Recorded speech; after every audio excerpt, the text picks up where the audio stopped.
चिन्तकानामधिकश्वेतमनोहरप्रकाशे रुदिदर्शितरम्य दिव्यरूपं भगवन्तं तमहं हरिं नमामि। बोलो स्वामीनारायण भगवाननी जय। श्री हरिकृष्ण महाराजनी जय। श्री राधारमण देवनी जय। श्री नरनारायण देवनी जय। श्री लक्ष्मीनारायण देवनी जय।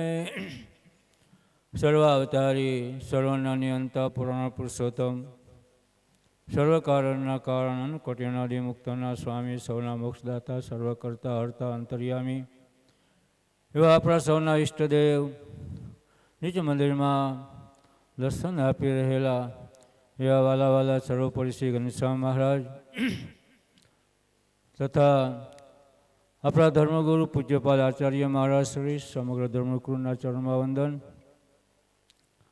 तथा तमने सौने सत्संगનું પોષણ આપી રહેલા અને આ મહામંત્ર પીઠ ફણેની ધામના આયોજક નિર્માતા આ ઉત્સવના પ્રેરક આયોજક એવા ગુરુતુલ્ય સદગુરુ શાસ્ત્રી સ્વામી બાલકૃષ્ણદાસજી સ્વામીના ચરણમાં વંદન તથા હમણાં જ આપણે વ્યાખ્યાન માળાના માધ્યમથી સત્સંગનું પોષણ આપ્યું એવા અમારા વડીલ ગુરુબંધુ સદગુરુ ધાંગધ્રા સંસ્કાર ધામના સંસ્થાપક એવા પૂજ્યપાદ રામકૃષ્ણદાસજી સ્વામી તથા બગસરા અને સરદાર ધામથી પધારેલા વંદનીય પૂજનીય સંતો સભાપતિશ્રી તથા પૂજ્ય સ્વામીજીનું સાધુતે યુક્ત સાધુ ગુણે યુક્ત એવું સમગ્ર શિષ્ય મંડળ તથા ઉત્સવને જેને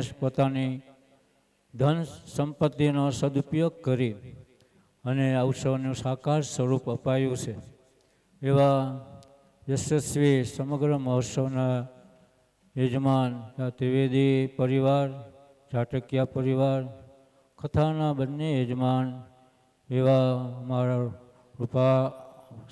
રૂપાપરા પરિવાર અને ગુરુકૃપા પરિવાર તથા અન્ય વંદનીય યશસ્વી યજમાનશ્રીઓ તથા સભામાં બેઠેલા પૂજ્ય અક્ષર નિવાસી સદગુરુ એવા જોગી સ્વામીના તેમજ પૂજ્ય સ્વામીના કૃપાપાત્ર એવા તમામ શ્રીજી મહારાજના લાડીલા સર્વે ભક્તોને મુક્તોને ધર્મપ્રેમી આત્માઓને મારા વંદન સાથે ઘણા ભાવથી જય સ્વામિનારાયણ. વાલા મુક્તો, આપણને સૌને એવી ઈચ્છા હોય આત્મદર્શન ક્યારે થાય, પરમાત્માનું દર્શન સાક્ષાત્કાર ક્યારે થાય, તો શ્રીજી મહારાજે વર્તાના 11મા વચનામૃતમાં આત્મદર્શનની અને ભગવાનનો સાક્ષાત્કાર કેવી રીતે થાય એનો ટૂંકો સરસ રસ્તો બતાવ્યો છે. કોઈ સાધન કરવાનો કીધું નથી, કોઈ સાધન કરવાનું. શ્રીજી મહારાજે વચનામૃતમાં એ વાત કરી કે સત્પુરુષને વિશે આત્મબુદ્ધિ એ જ આત્મદર્શનનું કારણ છે અને એ જ ભગવાનનો સાક્ષાત્કાર થવાનું કારણ છે. વાલા મુક્તો, તમે સૌ ભાગ્યશાળી છો અહીં સભામાં બેઠેલા. તમારે સત્પુરુષને શોધવા જવાની ક્યાંય જરૂર નથી.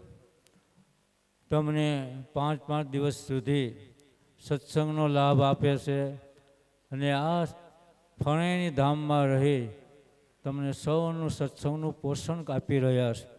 એવા પૂજ્યપાદ સ્વામીશ્રી તમને સૌને મહિલા ગુણાતીતાનંદ સ્વામીની વાતોમાં વાત લખી કે સત્પુરુષ, મોટા પુરુષ, સાધુ પુરુષ ઓળખાઈ જાય તો એને કાંઈ સમજવાનું બાકી રહેતું નથી.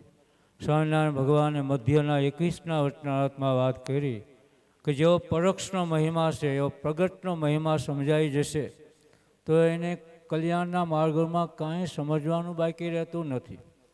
મહારાજ તો એ વાત ઉપર ખૂબ ભાર મૂક્યો કે આ વાત એકવાર કહીએ સમજો તોય ભલે, લાખ વાર કહીએ સમજો તોય ભલે, આજ સમજો તોય ભલે, લાખ વર્ષ પછી સમજો તોય ભલે, પણ આ વાત સમજીએ જ છૂટકો છે.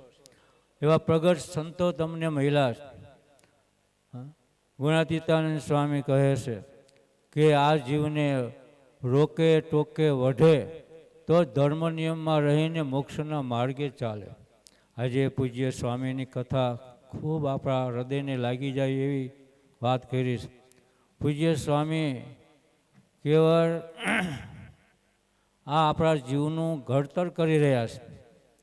પૂજ્ય સ્વામી તો વચનામૃતના મર્મગ્ન અને પીએચડી થયેલા કહેવાય, છતાંય પણ આપણા જીવનમાં ક્યાં ખામી છે એ આપણને બતાવી રહ્યા છે. સત્સંગની ક્રિયા સુધીની પાઠશાળાના પ્રોફેસર સ્વામીને કહી શકાય, પ્રિન્સિપાલ કહી શકાય. કારણ કે રોકનાર ટોકનાર કોણ આ જમાનામાં, અને એમાં યજમાનશ્રીને કહેવું એ તો ઘણું કઠણ કામ છે. પૂજ્ય સ્વામી જેવા સંત એ સ્પષ્ટ રીતે યજમાનોને કહી શકે છે. અને જ્યાં સુધી મોટા પુરુષ આપણને કહે નહીં ત્યાં સુધી આપણા જીવનમાં કોઈ ફેરફાર ન થાય.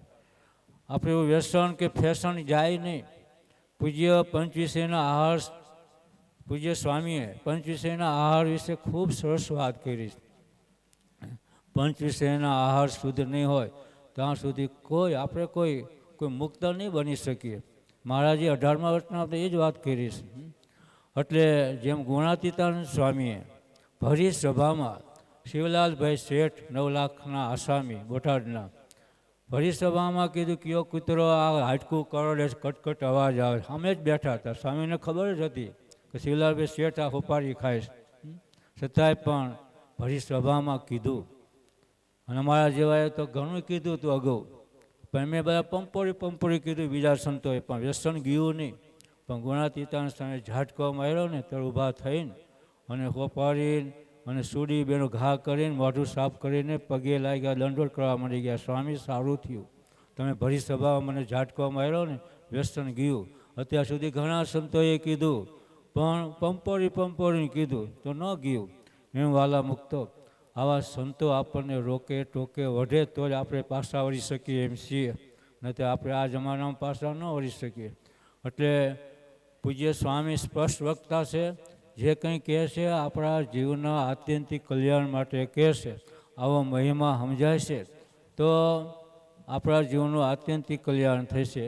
વાલા મુક્તો વિશેષ ટાઈમ નહીં લેતા, આજે પૂજ્ય સ્વામીની કથા શિક્ષાપત્રી ભાષ્ય અંતર્ગત વચનામૃતના પ્રમાણ, સ્વામીએ જે કંઈ પ્રમાણ આપ્યા વચનામૃતના પ્રમાણ આપ્યા છે. પોતે વચનામૃતના મર્મગ્ન છે, ખૂબ જાણે ઊંડા ઉતર્યા છે. અને આજ્ઞા અને ઉપાસના એમના જીવનમાં કાયમ માટે આપણને સૌને દેખાય છે. અને શ્રીજી મહારાજે 56ના વચનામૃતમાં એ આજ્ઞા ઉપાસના વિના કોઈ વાતની સિદ્ધિ થતી નથી. તમે જોવો છો આ ફણાની ધામનો વિકાસ ટૂંક સમયમાં કેટલો થઈ ગયો છે. અમે ગયા વર્ષે આવ્યા હતા, હજી તો આ મંદિરનું તો બહાર નહોતું નીકળ્યું પીંચ બારું, અને આજે તો એ મંદિર દેખાવા માંડી ગયું. આ ટૂંક સમયમાં આટલો બધો વિકાસ થાય છે. અને આપણને દાન કરવાની ઈચ્છા થાય છે. એમની સાધુતા ભરી વાણી, વર્તન ભરી વાણી, એમના સંતોનું પણ એવું ઘડતર કરેલું છે અને આપણા સૌનું પણ એવું ઘડતર કરી રહ્યા છે. ત્યારે જ કારણ કે નિશાળમાં બેઠા વિના વિદ્યાર્થી ભણી ન શકે. એમ આવા સંતોના જોગમાં આવીને ત્યારે આપણે આ મોક્ષના માર્ગે, સત્સંગના રસ્તે, કલ્યાણના માર્ગે ચાલી શકીએ.